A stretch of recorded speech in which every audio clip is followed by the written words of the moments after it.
আল্লাহ রাব্বুল আলামিন কোরআনে কারীমের মধ্যে অসংখ্য আয়াতের মাধ্যমে কথা বলে দিয়েছেন, একমাত্র আল্লাহর আনুগত্য করতে হবে, আর কারো করা যাবে না। মোমেন ব্যক্তির প্রতি তাওহীদের ৬ নম্বর দাবি হলো কেবলমাত্র আল্লাহকে ভয় করতে হবে, আর কাউকে ভয় করা যাবে না। ভয় করতে হবে কাকে? আল্লাহ তাআলাকে। তিনি ছাড়া আর কাউকে ভয় করা যাবে না।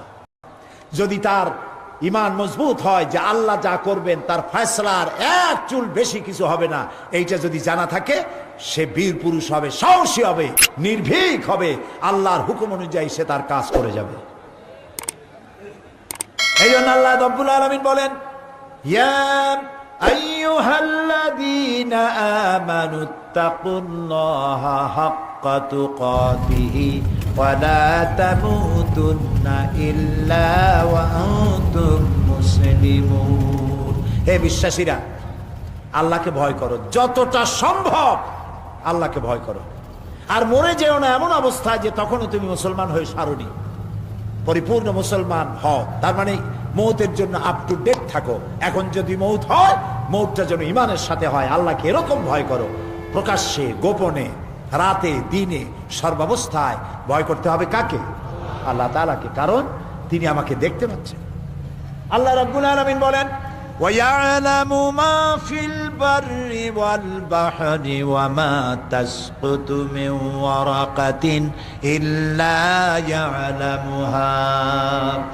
আল্লাহ বলেন, আমি স্থল ভাগে কি হয়, দরিয়ার অতল তলদেশে কি হয়, সব আমি জানি।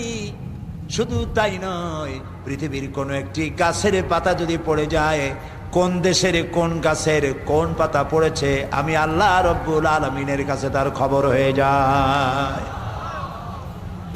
পাতা পড়ার খবর যিনি পান, আমরা কোথায় কি করি তিনি তা টের পান না। এই জন্য কলিজার মধ্যে ভয় রাখতে হবে কার? জোরে বলেন, কেবলমাত্র আল্লাহকেই ভয় করতে হবে, আর কাউকে ভয় করা যাবে না। কলিজার মধ্যে ভয় এটাই থাকতে হবে, তিনি দেখছেন, তিনি শুনছেন। আল্লাহ তাআলা বলেন, মা ইয়াকুনু মিন নাজওয়া সালাসাতিন ইল্লা হুয়া রাবিউহুম ওয়ালা খামসাতিন ইল্লা হুয়া সাদিসুহুম ওয়ালা আদনা মিন যালিকা ওয়ালা আকসারা ইল্লা হুয়া মাহুম আইনামা কানু। সুবহানাল্লাহ, সুবহানাল্লাহ। তোমরা যেখানে তিনজনে মিলে অন্ধকারে কোন রুমের ভিতরে অথবা কোন জায়গায় তিনজনে সলা পরামর্শ করতেছো, গোপন পরামর্শ, কারে মারবা, কারে ধরবা, কারে গুলি করবা, কারে গিলি ফেলবা, কার সর্বনাশ করবা, এই যে তিনজনে যখন পরামর্শ করো, মনে রেখে দিও ওখানে তোমরা শুধু তিনজন নও, ওখানে আর এক সত্তা আছে যার নাম আল্লাহ। যদি বিশ্বাস করতাম আমরা ভালো হয়ে